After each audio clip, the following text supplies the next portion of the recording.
This one is living on a Longship lighthouse during Storm Goretti by keeping a lighthouse. That looks kind of crazy. I'm interested.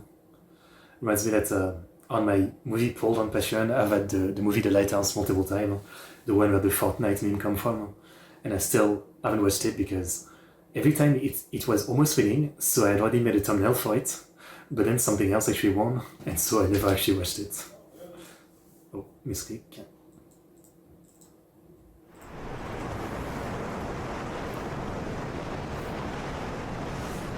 This is literally the lighthouse where they go in Harry Potter 1 to escape the owl.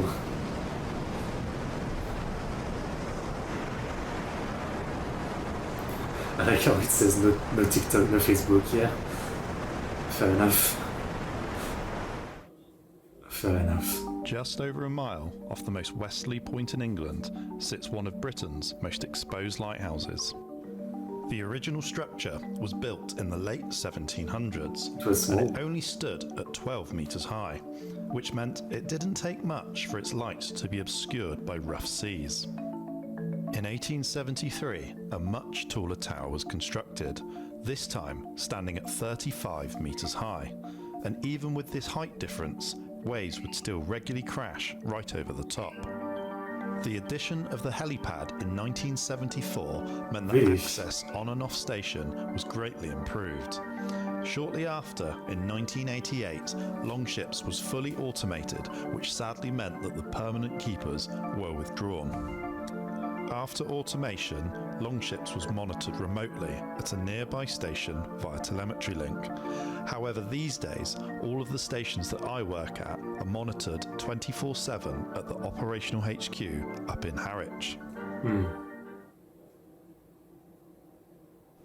This visit to Longships is the second instalment of our maintenance schedule. Look at this, imagine like living here. Obviously I know it's pretty well known now, right, that people go, like lighthouse keeper often went insane because look at this, right? I mean, even if you're not there alone, even if you're living with someone, I just can't imagine, right, the level of isolation and nothing to do. I feel like we just randomly insane in like a week. But it's also terrifying, right? I mean, you're not exactly in the middle of like nowhere, right? I think they can still see the coast, but even then, you know, it's kind of terrifying. I mean, it's kind of like oil rig. I also find pretty terrifying, and in part because of that game, It Come From the Depths.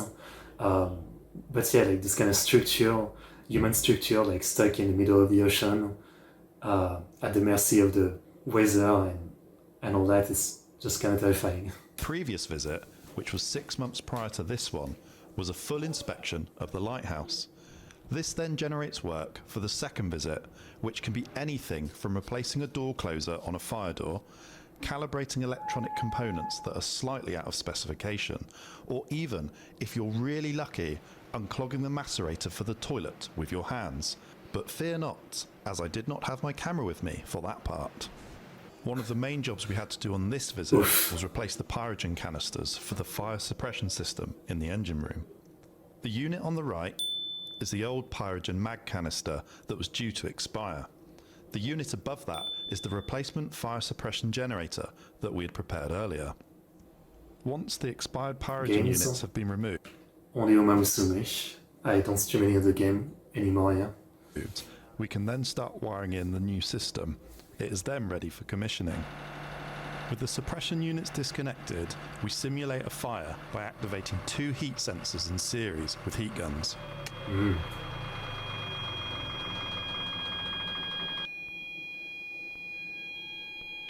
When this lamp illuminates, it signifies that the pyrogen canisters would be firing at this point. And for the final test, we set the fire suppression system off again and test the abort button. Time for some food. Most of the meals I have whilst working on the lighthouses, I batch cook a few days before doesn't look as bad as it has inside. But I still do the odd meal. I don't know why, I just thought it would look a lot more like old rotten wood inside or something. This is less depressing inside than I thought. Yeah. On station, as long as it's quick and easy. After having a shower, it's time to relax in my bunk with a book or having a gaming session before getting some sleep. Red Dead Redemption 1. The next day, as well as carrying out various other tasks, the Lighthouse had a water and fuel delivery. In one of my previous videos, this was a question that came up a lot.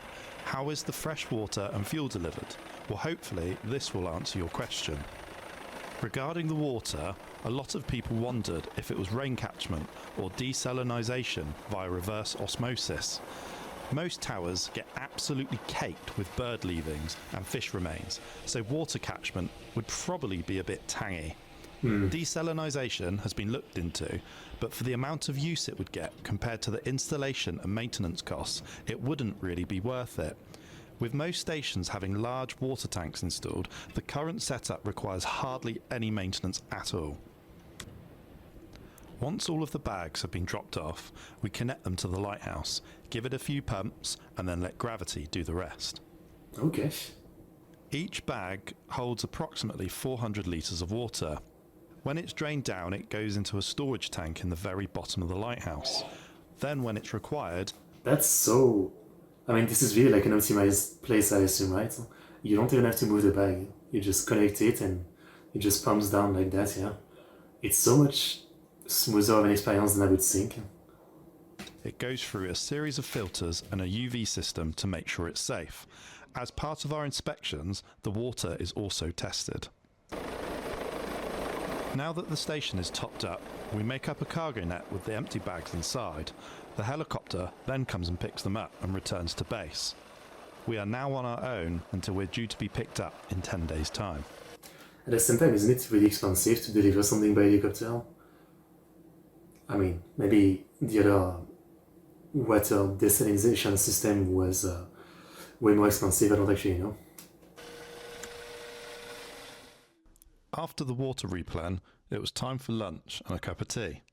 Also, a good time to catch up on some Matt Armstrong. First thing before cooking the OBD. We also started getting alerts for bad weather coming our way. So they do have the internet. So I wonder what the logos are, the bottom left are for, like, what does that mean? Like, he doesn't want the videos to be shared on Facebook and TikTok or something? Now I'm confused. And it seemed like we were going to be right in the middle of it. Goretti. Wind into the early evening, 60 to 70 miles an hour. But the region with the amber warning for gusts of wind that could be close to 90 miles an hour is the far west of Cornwall tomorrow evening. We're watching this one very carefully. Also the possibility... Initially, the weather was calm, so we just carried on with our normal work. However, later, we then had to make sure that things were secure and anything that was outside was brought in. The weather started to deteriorate as expected, which caused the aids to navigation to come on.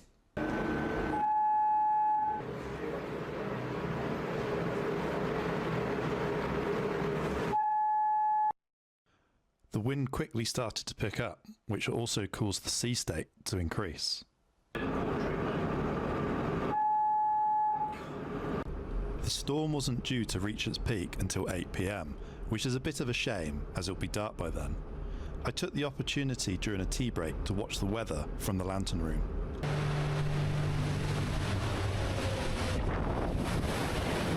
I don't know why it's so terrifying, but it really is. Yeah.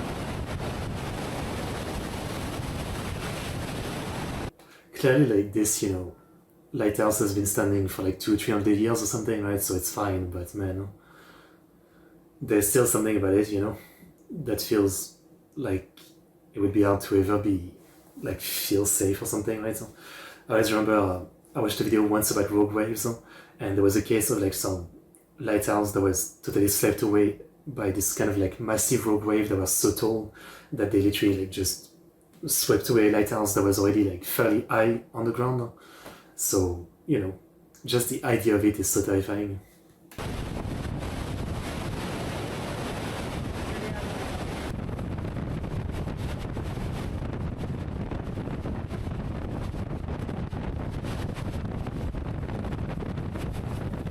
You think, I mean, I guess it's also like isolation, but, you know, like a forest ranger, like still, you know, explore the place, right? Like, you know, it's a forest, you can walk around quite a lot, and that's what they do, right?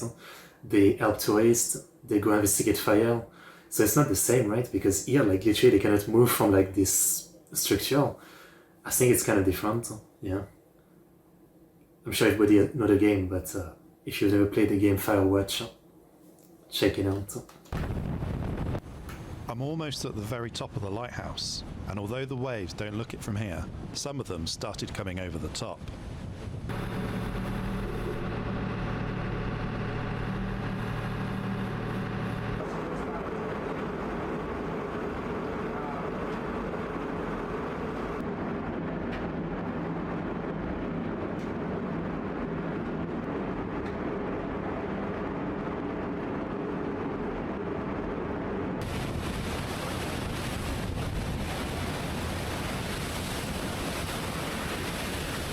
It must be a lot of noise when you're trying to sleep. So hopefully you can hear me. It is absolutely mental outside. The storm is pretty much at its peak at the moment. The wind, well, you can hear the fog signal going off, but the wind is just insane. I've never heard anything like it. And I think that's the thing, most of it is just the sound of the wind. The sea state isn't as bad as I expected. Before the storm started, there was hardly any swell at all. It was pretty calm outside. So a lot of the swell is just so messy and choppy. It's high tide right now, and we are getting some waves crash over the top, but definitely not as bad as I've seen. It's more from the wind than anything, but the whole tower is vibrating. There's some crazy noises going outside. I think there's quite a lot of damage that's happened already, so it's going to be really interesting to see what's out there tomorrow. The generator keeps shutting down. The main reason being is the wind is hitting dead on at the exhaust, and it's just choking the generator and it's shutting it down. Thankfully though, the batteries are fully charged, so if we do lose the generator, we should be okay overnight now. But we want to keep the generator on for as long as possible to keep the batteries topped up, because it's going to be a long night. When we are not on station, the generator rarely comes on. It's there mainly as a backup for the rare occasions when the solar panels can't quite keep up with the demand. Usually in the winter months, when daylight hours are reduced and the weather is more unpredictable. However, when we're on station, with the boiler running 24/7, and as well as any other domestic appliances which make living conditions more comfortable, we put quite the demand on the batteries, so the generator is on quite a bit to keep them topped up. So just coming down through the tower now, as the deeper in the tower you go, it gets a lot quieter, but you can hear some resonations vibrating all the way down through the tower from the helipad, and the sound is pretty eerie. But yeah, I'm just going down to the kitchen now, just seeing what my colleagues are up to. It's quite an experience. Here's the bedroom. I'm sure it is. Wow. Hopefully you can hear all the vibrations going on outside. Can you even stretch your legs in your bed? Yeah, I guess so. For the rest of the evening, I mainly just played the PlayStation. I didn't think I'd be getting much sleep that night, but strangely, I had the best night's sleep of the whole trip. And I'm guessing, like, because, you know, you have to hear all the different beeping and all that, in case there's something going on. You can't just put earphone with music or something to sleep. You just have to try to sleep with all the noise. Man. The next morning, although a steady wind still remained, there was little sign from the storm the night before. Although some parts were looking a little worse for wear. Oh yeah.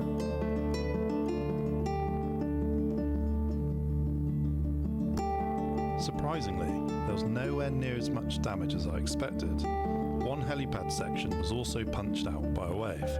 These are held in by shear pins that give way when a certain amount of force is applied to protect the integrity of the structure. Really? Engineering is insane. My colleagues continue with their task inside, myself and another colleague get started on repairing the storm damage.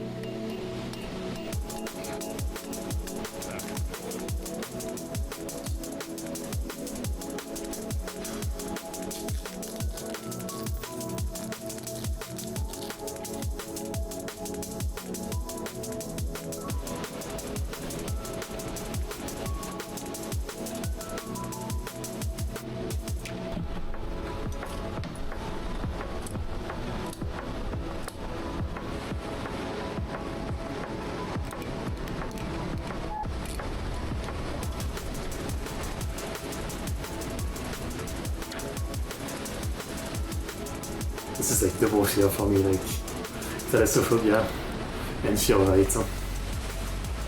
Oh hell no. Oh, I guess the solar panels are on the side, yeah. Okay.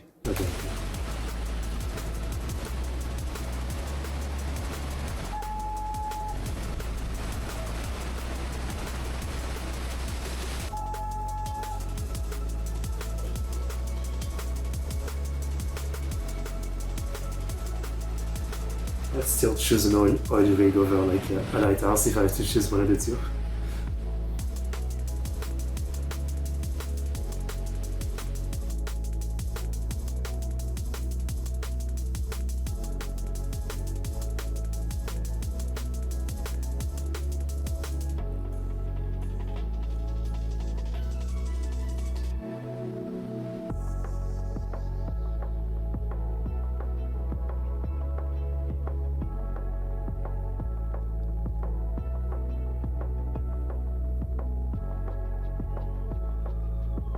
Perfect.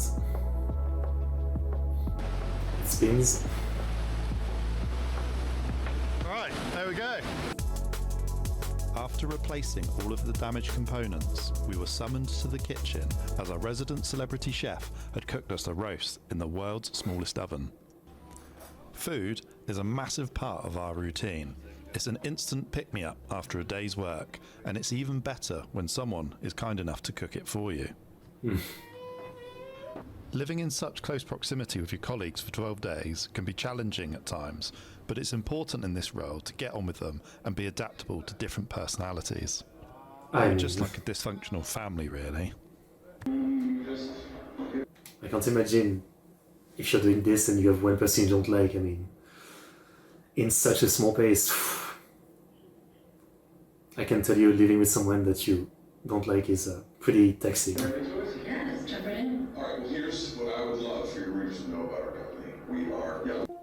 This trip has been a very busy one. We managed to get lots of jobs ticked off, as well as all the extra work caused by the storm. Unfortunately, I don't get a chance to capture it all and show you every detail, but I try my best when time allows and when I remember to have my camera attached to me. When we finish a trip, we don't have time off like a lot of similar roles. We're straight back to work, whether it's in the depot or at a local base station. I make these videos purely as a hobby, but my main aim is to hopefully inspire other people to get into a similar line of work. It's a job I feel very proud to be a part of. Well, it's not for me, but it's pretty cool to watch in a YouTube video. I love his old buddy's glove.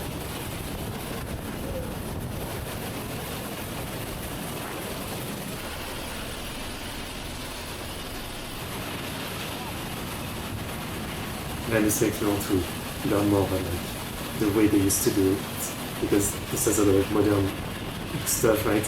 Like the one that's living by helicopter back then. I wonder like all the other ingenuity that used to be to make it work with old technology, right?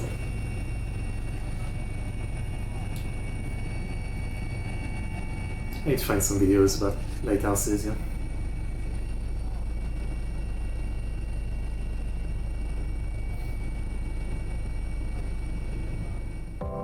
Next time, I'll be on a small island in the Bristol Channel. Okay, I'll pause here. Really nice, very nice. Love this kind of videos of people like showing unique places or unique job. I think it's really interesting, and you know, it's like vicariously living through YouTube videos or something, yeah. The weird urge to suddenly become a lighthouse maintenance worker. Great video. What a place. Seriously.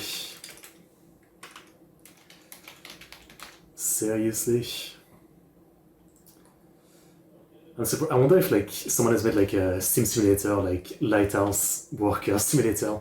There must be one, right? Wait, let's look it up. Lighthouse keeper simulator. Steam. Content Steam, yes. There's this one. Lighthouse Keeper Lost at Sea. An atmospheric survival and life simulator where you live alone at a lighthouse keeper, maintaining the light, braving storm, and surviving the quiet weight of isolation at sea. Coming out in 2027, though, so not out, but someone is doing it. Fair enough. I mean, it really has potential as a game, like genuinely. Oh, there's another one. Oh, Lighthouse Keeper. This one is a black and white game, interesting. Okay. Well, what I can say is that I like the vibe a lot, you know. I like the vibe a lot.